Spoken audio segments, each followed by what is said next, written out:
لیکن سمجھنے کے اعتبار سے کوئی مشکل نہیں ہے۔ قرآن میں اللہ تعالیٰ نے سود سے منع کیا ہے، سود حرام کیا ہے، اور یہ اعلان کیا ہے کہ اللہ تعالیٰ سود کو مٹاتے ہیں، گھٹاتے ہیں۔ دنیا کا تجربہ کیا ہے؟ مسلمانوں کو سود راس نہیں آتا، غیروں کو کچھ دن راس آ جاتا ہے۔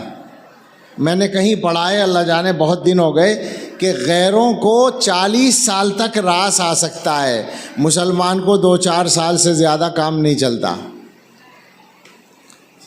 آپ ذرا سا غور کیجئے گا، میرا موضوع ادھر چلا گیا تو میں اس کو پورا کر دوں، اس بات کو کہ اس وقت ہندوستان میں، اس ملک میں جہاں ہم بیٹھے ہیں، کشمیر سے لے کر کیرلا تک، اور آسام اور تریپورہ سے لے کر گجرات اور راجستھان تک، مشرق مغرب شمال جنوب، یہ سب جگہ میں اپنی آنکھوں سے دیکھ کر آپ سے بول رہا ہوں۔